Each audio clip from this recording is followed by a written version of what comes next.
Welcome back to the channel guys. तुम्हा सर्वांना पहिले तर एक मोठा मोठा नमस्कार. You are watching ages live and today we are at Lalbaug parade. आता पहिले तर आपण आलो आहोत उमरखाडीला. उमरखाडीची ही सर्वात मोठी मानलेली आणि सर्वात सुंदर ही अशी मूर्ती आहे, कारण की तुम्ही जेव्हा हिचे डोळे पाहाल तेव्हा तुम्हाला कळेल ही सुंदर का है. तो हम अभी पहुंच गए हैं उमरखाड़ी में और उमरखाड़ी में पहली देवी हम देखने वाले हैं उमरखाडीची आई. तर चला सुरू करूया blog. You are watching Ages Live and we are at Lalbagh Parel. Let's go for this Pandal opening Navratri 2025.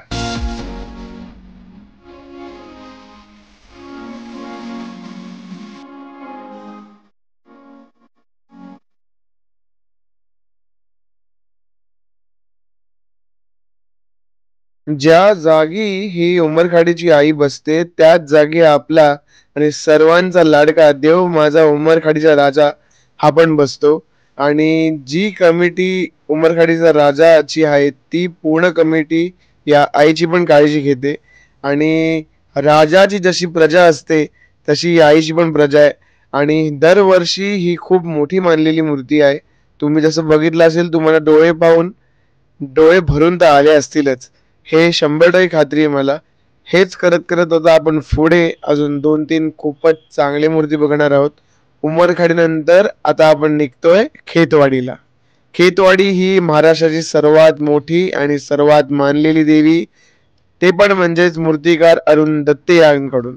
तर चला बघूया ह्या वर्षीची मूर्ती म्हणजेच खेतवाडीची आई ही कशी असणार आहे. चला पुढे. Welcome back to the channel. आज आपण आलो आहोत लालबाग पळायला. सो जसं तुम्ही आता पहिले बघितलं आपण उमरखाडीची देवीचं दर्शन मस्तपैकी घेतलेलं आहे. आता आपण आलो आहोत खेतवाडीला. खेतवाडीमध्ये तुम्हाला सगळ्यांना माहिती असेल ही सर्वात मोठी मूर्ती आहे. सो माझ्यासोबत आज आहे दिया, ती माझी फ्रेंड आहे. सो आम्ही दोघं आज शूट करणार आहे इकडे. सो आता आपण चाललो आहोत खेतवाडीला. आपण या मूर्तीचं दर्शन घेऊया. त्यानंतर आपण जाणार आहोत लोअर परेलची आईचं दर्शन घ्यायला. गणपती बाप्पा गणपती बाप्पा काय बोलायचं जय. चला मग पाहूया.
Guys, now we are at our last destination, that is lower परेलची आई. चला मग जाऊया आणि दर्शन घेऊया आपल्या लोअर परेलच्या आईचं. आणि त्यानंतर आपण डायरेक्टली येणार आहोत ठाण्याला. So guys finally now we are at Vishwakarma society in Lower Parel. So इकडे बसते लोअर परेलची आई, जी एक खूपच स्पेशल आणि मानलेली देवी आहे. कारण की इकडे ह्या देवीला लालबाग राजाचं प्रभावळ असतं, ते हर वर्षी दिलेलं असतं. म्हणजे तो आपण प्रभावळ आणि मूर्ती सगळं माहिती आणि हिस्ट्री बघणार आहोत. तर चला बघूया लोअर परेलची आई कशी आहे.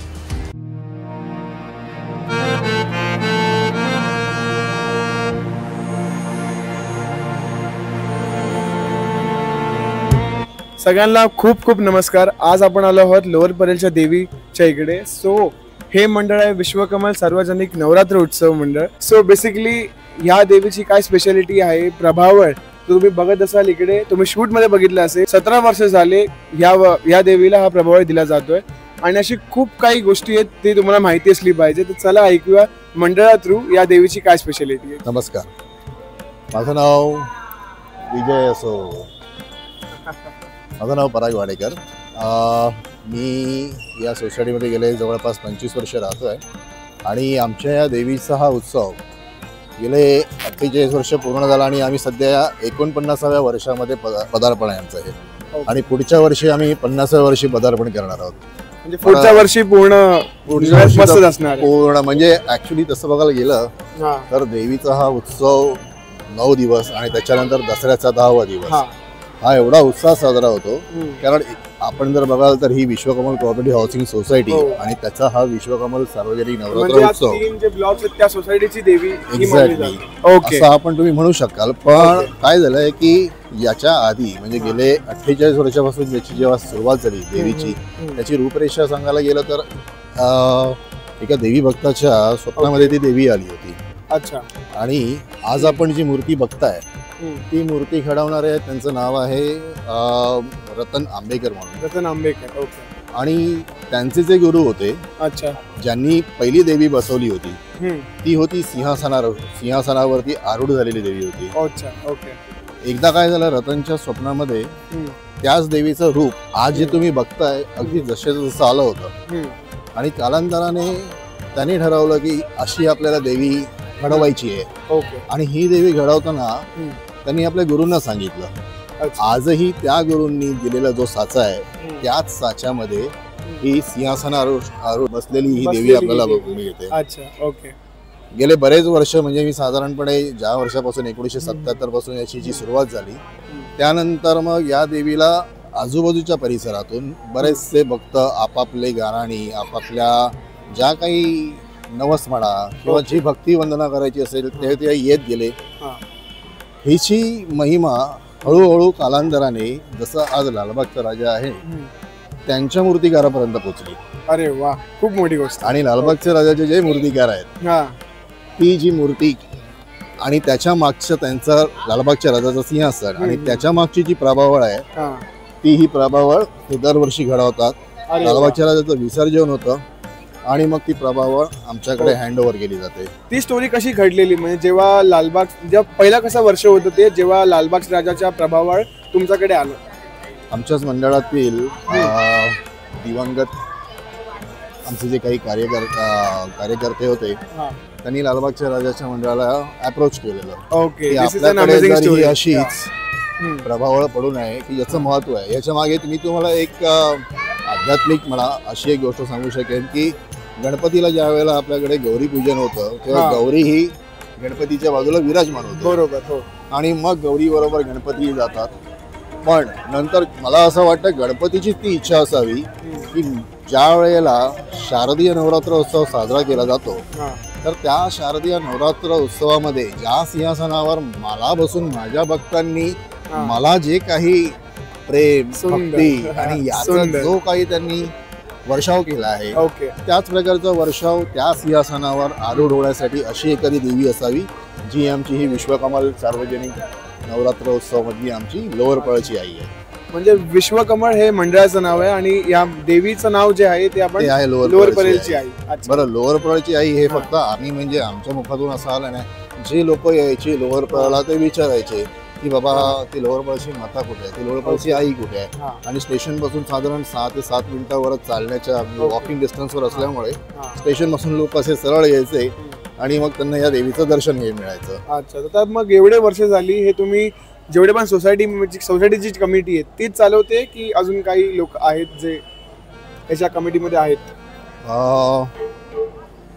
असं बघायला गेलं तर अगदी पूर्वीपासून त्याच्यानंतर आमच्याकडे आलेली जी नवीन पिढी आहे म्हणजे जुन्यांनी नव्यांकडे हँडओव्हर केलेलं आहे. आणि हँडओव्हर करण्यामागचं कारण एकच आहे की ती परंपरा जी आहे ती आम्हाला जपायची आहे. परंपरेमध्ये खास करून म्हणायचं झालं तर मी याच्यावर अजून एक तुम्हाला सांगू शकेन. ओके. आपल्याकडे बाळ गंगाधर टिळकांनी गणेशोत्सव साजरा केला. त्याच धर्तीवरती महाराष्ट्रातच प्रबोधनकार ठाकरे जे आपले हिंदू हृदय सम्राट बाळासाहेब ठाकरेंचे वडील होते, त्यांनी सुद्धा त्याच धर्तीवरती नवरात्र साजरा केला. आणि मग इथूनच हाकेच्या अंतरावर आपल्याकडे शिवसेना भवन आहे. त्याच तिकडून मग हे वारं संपूर्ण मुंबई वाहत गेलं आणि त्याचीच हवा आमच्या पण इथपर्यंत आली आणि मग हा आमच्यातर्फे इकडच्याच लोकांनी मग नवरात्र उत्सव साजरा करायला सुरुवात केली. साधारण 48 वर्ष आज झाली आहेत आणि हे 49वं वर्ष आहे. अजून एक मला याच्यामध्ये विषय सांगावा लागेल की देवीची खासियत ही अशी आहे की इथे कोणाला स्वतःहून येऊन मागणं किंवा असं काही आम्हाला मार्केटिंग करावं असं लागलं नाही. कारण आज स्वतःच लोक येत आहेत, त्यांच्या इच्छा पूर्ण होतात. आणि याचं रूपांतर आम्हाला कसं कळतं की ज्या दिवशी आमच्या देवीचं विसर्जन होतं त्यानंतर ज्या वेळेला ज्या काही भेटी स्वरूपात आलेल्या वस्तू असतात त्याची जी गणना केली जाते ती दरवर्षी वाढत जाते. अरे वा. म्हणजे त्यासाठी दरवर्षी वाढत गेल्यामुळे काही वर्षापूर्वी आम्हाला हे मंडळ आम्ही रजिस्टर पण केलं. जेणेकरून कोणालाही याच्यामध्ये जे काही दान पुण्य करायचं असेल ते करू शकतात. त्याचा त्यांना लेखाजोखा अगदी मिळू शकतो. म्हणजे तुम्ही यायचं आणि कोणी देऊन जाणार हा असा प्रकार नाहीये. हळूहळू हळूहळू बघाल तर आता आरतीची सुरुवात होईल थोड्या वेळाने. वेगवेगळे लोक येतात, आपल्या आरती करतात आणि अक्षरशः लीन होऊन जातात. वातावरण एवढा भक्तिमय होऊन जातं की तुम्ही दिवसभरामध्ये जिथे काही तुम्ही फिरून तपून बघून येता. मंडपामधल्या सुंदर अशा तुपारती, वेगवेगळ्या अगरबत्तीच्या सुगंध आणि वेगवेगळ्या प्रकारचे जे दिवे लागतात. आज तर आपण पाहताय की 56 भोग आहेत. त्यांचाही जेव्हा देवीला भोग लागला जातो त्या सुगंधाने सुद्धा तिकडे वातावरण अतिशय प्रसन्न होऊन जातं. एक अजून मला याच्यामध्ये जोडावं असं वाटेल, या मंडळात किंवा मंडळातून बाकीचे येणारे लोक आहेत हे वेगवेगळ्या क्षेत्रात कार्यरत आहेत. म्हणजे काही समाजसेवक आहेत, काही जे असे आहेत काही समाजसेवक आहेत. आता जसे हे आलेत हे लांबून फार लांबून आलेत. आतमध्ये काही मंडळी ते विरार वरून आलेले आहेत. अरे बाप. काही मंडळी ते गावावरून स्पेशली येतात आणि काही आहेत ते बाहेरही आहेत. म्हणजे त्यांचे they are some of them they are entrepreneur. आज तुम्ही इकडे जे पेंटिंग बघताय देवीच्या बाजूला काढलेलं, काल एखादा देवी भक्त असं झाला त्याला ती स्फूर्ती मिळाली आणि त्याच्या कुंचिल्यातून हे पेंटिंग सादर. सुंदर, अतिशय सुंदर. त्यानंतर थोड्या वेळापूर्वी एक असाच आर्टिस्ट आलेला ज्याने आपल्या कॅलिग्राफी मधून त्याने लोअर पळच्या आई बसल्या बसल्या बनवलं आणि ते फ्रेम आउट. ते पण आपण बघितलंच आहे, मूर्तीच्या समोरच तुम्ही बघितलं असेल त्या कॅलिग्राफी आर्टला. खूपच सुंदर. म्हणजे मला सांगण्याचा उद्देश असा आहे की कला ज्ञान आणि जी काही संपन्नता आहे या गुणांना वाव देण्यासाठी आमची आई समर्पक आहे. सुंदर. आता अजून एक मी शेवटची गोष्ट विचारू शकतो. इंस्टाग्राम जो सोशल मीडिया प्लॅटफॉर्म आहे तुमचा, त्यावरती आम्ही रील बघितलेली ज्यामध्ये विसर्जनाच्या दिवशी मूर्ती अतिशय म्हणजे रडताना दिसत होती आणि ती सगळ्यांनाच भावुक करण्यासारखी एक गोष्ट आहे जी खूप व्हायरल पण झाली सोशल मीडियावरती. त्या मागची स्टोरी खरोखर काय आहे किंवा असं काही बोलू शकता तुम्ही त्या बाबतीत? कोइन्सिडेंटली ती देवी आमचं ऍक्च्युली ज्या दिवशी दसरा संपतो त्याच्या दुसऱ्या दिवशी विसर्जन चालू होतं. सेनापती पापड मार्गावरून आमची देवी निघते. त्याच्यानंतर मग सिग्नलवर तिचा लेफ्ट टर्न घेऊन मग ती NM जोशीला येते. NM जोशीला मागे ESIS जे ऑफिस आहे पंचदीप, त्या ठिकाणी त्या वर्षी पाऊस पडत होता आणि आमची अशी इच्छा होती की थांबावं थोडं. कारण 9 दिवसात लोकांनी अगदी अनवाणी राहून काही जण लेदरचे पट्टे न वापरणं या प्रकारची सेवा करत असतात. बरोबर. आणि थोड्या हाकेच्या अंतरावरती जाऊन आम्हाला विसर्जन करायचं होतं. बरोबर. पण अचानकपणे जो काही वारा आला आणि अचानक हे असं झालं आणि देवी भक्तांमध्ये खरोखर त्या दिवशी तारांबळ उडाली. बापरे. आणि मला वाटतं ते बघता बघता जो काही थेंब देवीच्या गालावरून ओघळला तो मला वाटतं अश्रू रूपातून तो त्या शूट मध्ये रेकॉर्ड झाला. पण ज्या वेळेला ते आम्हाला दिसलं आमच्याच काही कार्यकर्त्यांनी ते मग थोडस शूट केलेलं अश्रू आम्हाला वाटल्यामध्ये आम्ही ते पुसले. पण तुमच्याच माध्यमातून मला हेही सांगायला आवडेल की लगेच काही मिनिटांमध्येच तो पाऊसही थांबला आणि विसर्जनापर्यंत. So this is the back story जे तुम्ही रील मध्ये बघितलं त्याच्या मागची एवढी मोठी स्टोरी आहे. पाऊस अनबिलिव्हेबल. विसर्जन होईपर्यंत पाऊस नव्हता. Oh shit. आणि सर्व देवी भक्तांना खरोखर त्या मिरवणुकीमध्ये आनंद व्यक्त करता आला. तिला सहृदय भावनेतून तिचं विसर्जनाचा मार्ग मोकळा करता आला. सुंदर सुंदर. आणि अशा बऱ्याच अशा म्हणजे आख्यायिका म्हणा किंवा काही घटनाही आहेत, हे बरेचसे देवीभक्त येऊन तुम्हाला सांगू शकतील. म्हणजे मला आज इथे देवीजवळ मी ज्या वेळेला बाहेर असतो, पण बाहेर असताना सुद्धा मला तिचं रूप सतत दिसत असतं. मनात इच्छा असते आणि येणं केल्या प्रकरणामध्ये ते येणं होऊन जातं. बरोबर. माझी तर खरोखर अशी म्हणजे समस्त मुंबईकरांना किंवा समस्त देशवासियांना अशी इच्छा आहे, आपण आपल्या चांगल्या मनाने चांगल्या इच्छेने या. जी काही तुमच्या मनामध्ये इच्छा आहे, आकांक्षा आहेत, काही जणांना व्यावसायिक शैक्षणिकमध्ये ग्रोथ करायची असेल, त्यांना पुढे जायचं असेल आणि जर तुम्हाला वाटतंय नक्कीच या, आमच्या देवीचं दर्शन घ्या. मला तरी नक्की वाटतं आमची देवी तुम्हाला नक्की नक्की म्हणजे नक्कीच पावेल सुद्धा. हे पाहिल्यानंतर 100% लोक तुमच्या देवीचे दर्शन करायला इकडे येणारच आहेत. सो हे जे काय माहिती आहे ते आम्ही अनकट अनएडिटेड रॉ ठेवलेली आहे, ज्यामुळे ही देवी माझ्यासाठी आणि तुमच्यासाठी आता स्पेशल काय आहे तुम्हाला कळायलाच असेल. तर ह्या वर्षी जर तुम्ही जमत असाल तर प्लीज या देवीला या आणि तुमचे दर्शन करा आणि पुढच्या वर्षी तुम्ही येऊ शकता. एंडला एक शाळा आहे, त्या शाळेमध्ये बरेचसे असे गरजू विद्यार्थी आहेत. ओके. खरं सांगतो त्या विद्यार्थ्यांना ना पुस्तकं घेणं किंवा शालेय कपडे घेणं, बेसिक नीड्स कव्हर करणं फार डिफिकल्ट होतं. तर त्यांच्यासाठी सुद्धा आम्ही इकडे डोनेशन ठेवलेलं असतं. म्हणजे पैशाच्या रूपात नाही, वया ठेवा, पुस्तकं ठेवा, कंपास स्वतःहून ज्यांना जे काही करायचं आणि मग त्याच्यानंतर मग ते सगळं आम्ही घेऊन त्या मुलांना तिकडे देतो. हा एक भाग झाला. त्याच्या व्यतिरिक्त आज आपण आपल्या समाजासाठी आपले काय ऋण आहेत हे सुद्धा आम्ही या माध्यमातून, या नवरात्रीच्या माध्यमातून मुलांना आणि जे काही यंगस्टर्स आहेत त्यांच्यापर्यंत बिंबवण्याचा प्रयत्न करतो. खूपच सुंदर. तुमच्या ह्या सगळ्या बोलण्यातून आमच्या ऑडियन्सला तर खूप सगळी माहिती भेटलीच असेल. तर बस तुम्हाला आता व्हिडिओ एंड करायचा आहे, मला पण एंड करायचं आणि तुम्हाला सगळ्यांना लोअर पर्यंत यायचं आहे या अतिशय सुंदर या देवीच्या भेटीसाठी. चला मग, बाय बाय, थँक्यू. इकडेच आपला ब्लॉग एंड होतोय. Thank you so much again for this lovely information. Thanks a lot. Bye.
वाळू वाळू भरपूर गौरा जय देव जय देवी दैत्य सागर मंथन पैकी